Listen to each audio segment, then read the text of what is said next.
حضرت عبداللہ بن مسعود رضی اللہ تعالیٰ عنہ رسول اللہ صلی اللہ علیہ وسلم کے پاس آئے اور آ کر عرض کی یا رسول اللہ مجھے کسی نے یہ بتایا کہ فلاں آدمی کے اوپر جن چڑھا ہوا ہے، اور میں اس کی طرف گیا اور میں نے دعا کی اور اللہ کا کلام پڑھا اور اس کے اوپر پھونکا تو وہ ٹھیک ہو گیا۔ تو اللہ کے نبی مسکرائے، پوچھا عبداللہ تو نے کیا پڑھا اس کے اوپر جا کر؟ کہا یا رسول اللہ میں نے اس کے کان کے اندر قرآن کی یہ آیت پڑھی افحسبتم انما خلقناکم عبثا، پوری یہ آیت پڑھ دی میں نے اور اس کے کان میں پھونک دی۔ آپ صلی اللہ علیہ وسلم بڑے حیران ہوئے، عبداللہ بن مسعود کو دیکھا اور پھر آپ نے فرمایا اے عبداللہ تجھے پتہ ہے یہ آیت کیسی آیت ہے؟ اس رب کی قسم کہ جس نے مجھ کو نبی بنا کر بھیجا ہے، یہ آیت اگر یقین کے ساتھ آدمی پہاڑ پر کھڑا ہو کر پڑھے تو پہاڑ کو اپنی جگہ سے ہلا دے گا۔ اب میں یہ بات پڑھ رہا تھا اور مجھے یہ خیال آیا کہ پچھلے 4-5 سال سے کسی اللہ والے نے، کسی نیک بزرگ نے مجھے یہ کہا تھا کہ بھئی دیکھو دن کے وقت یہ آیت پڑھ لیا کرو، دن کے شروع میں یہ آیت پڑھ لیا کرو، اللہ رب العزت تمہارے سارے دن کے کاموں کے لیے کافی ہو جائیں گے، تمہاری دعائیں قبول ہوں گی۔ تو مجھے یہ خیال آیا کہ یہ 3-4 سالوں سے تو میں اس آیت کو پڑھ رہا ہوں لیکن میں نے کوئی اس کا افیکٹ نہیں دیکھا، نہ اپنی ذات پر دیکھا نہ کسی اور پر دیکھا۔ تو مجھے وہ خیال آیا بات یہ ہے کہ عمل تو عبداللہ بن مسعود نے بھی وہی کیا جو میں کر رہا ہوں، انہوں نے تو ایک ہی دفعہ کیا، میں تو 3-4 سال سے کر رہا ہوں۔ فرق یہ ہے کہ ان کے پاس وہ ایمان کی جو مایا ہے وہ ایسی ہے کہ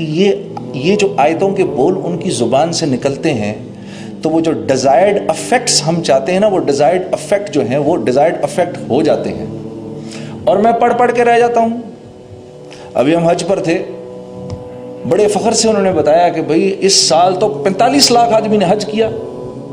اب 45 لاکھ لوگوں نے، الحمدللہ کتنی بڑی بات ہے، امت مسلمہ میں سے 45 لاکھ لوگوں نے حج کیا۔ لاہور کی آبادی 45 لاکھ کی ہے،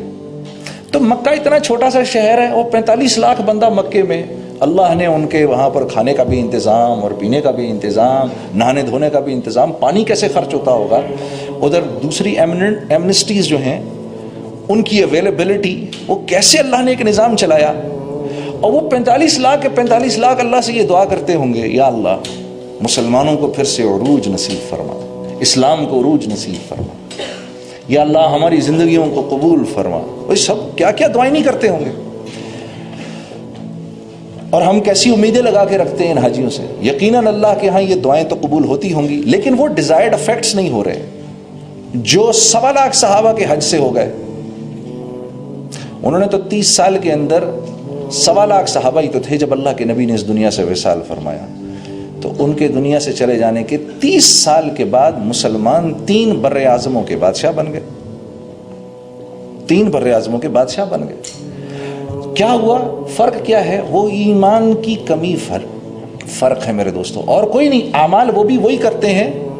وہ بھی وہی کرتے تھے جو میں اور آپ کر رہے ہیں، بلکہ ہم زیادہ کر رہے ہیں۔ عبداللہ بن مسعود ایک دفعہ تابعین کی ایک جماعت بیٹھی ہوئی تو ان سے فرمانے لگے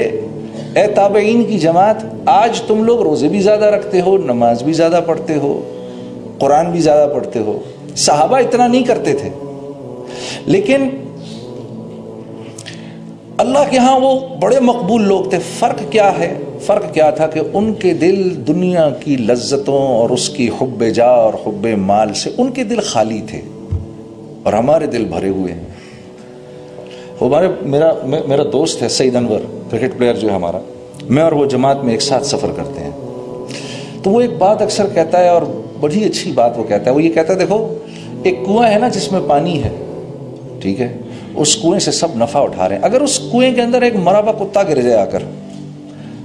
ایک مرا ہوا کتا ہی تو ہے، اتنا بڑا کنواں ہے، وہی اتنا پانی بھرا ہوا، ایک مرا ہوا کتا ہی ہے، اب مجھے بتاؤ ہم میں سے کیا کوئی بھی اس کنویں سے کوئی نفع اٹھا سکتا ہے؟ نہیں اٹھا سکتا۔ آپ اس میں پانی پہ پانی بھرتے رہو، کوئی نہیں۔ لوگ کہیں گے 1 منٹ رکو، سب سے پہلے اس مرے ہوئے کتے کو باہر نکالو، اس کو باہر نکالو، اس کے باہر نکل جانے کے بعد اب جو تم چاہتے ہو وہ ہو جائے گا۔ پھر پانی کو صرف ایک ہی دفعہ صاف کرنے کی ضرورت ہے۔ اب جو پانی بھرو گے اس پانی سے تم ہر قسم کا نفع اٹھا سکتے ہو، اس کو پی بھی سکتے ہو، اسے وضو بھی کر سکتے ہو، اور گھر کا کھانا بھی پکا سکتے ہو۔ تو اعمال کی کمی نہیں ہے، اعمال تو ہم کر رہے ہیں الحمدللہ۔ میرے عزیز دوستوں، میرے بھائی اور میری بہنوں، فرق صرف یہ ہے کہ ہمارے دل ایمان کی مایا سے خالی ہے، ہاں میرے بھائی اور میری بہنوں، دنیا میں آ جانے کے بعد ہمارا سب سے قیمتی اثاثہ ایمان ہے۔ حضرت عمر رضی اللہ تعالیٰ عنہ پر جب کوئی حال آتا تھا، کوئی دنیاوی حال آتا تھا، تو آپ اللہ سے بہت شکر کرتے تھے، یا اللہ تیرا لاکھ لاکھ شکر ہے کہ یہ حال میری جان پر آیا ہے، میرے ایمان پر نہیں آیا۔ کیونکہ میرے دوستو، ایمان وہ اندر کی مایا ہے جو انسان کو اللہ کے حکموں پر کھڑا کرتی ہے، ورنہ آپ یقین کرو، تھوڑی دیر کے لیے سکھاؤ، ایک غیر مسلم کو بھی 10 منٹ میں ہم نماز پڑھنی سکھا سکتے ہیں، وہ 10-15 منٹ میں نماز پڑھنا شروع کر دے گا۔ اسی طریقے سے تکبیر تحریمہ کرے گا، ہاتھ باندھے گا، کھڑا رہے گا، اسی طریقے سے رکوع میں چلا جائے گا، اسی طریقے سے سجدہ بھی کر لے گا۔ اور یہ بات ثابت ہے، پرانے وقتوں میں 1400 سال میں کئی دفعہ ہوا یہ کہ غیر مسلم جاسوسوں نے اماموں کا بھیس بدلا اور عرصہ دراز تک مسجدوں کی امامت کرتے رہے۔ تو یہ اعمال جو ہیں، نماز ہو گئی، روزہ ہو گیا، حج، زکوٰۃ، اچھے بول، میٹھا بول، اچھے اخلاق، اچھے معاملات، اللہ کے ہاں ان کی قیمت اسی وقت لگتی ہے جب دل کے اندر ایمان ہو، ورنہ اللہ کے ہاں ان کی کوئی حقیقت نہیں ہے۔ تو میرا آپ کا سب سے قیمتی اثاثہ ایمان ہے۔ ابھی کچھ دن پہلے میں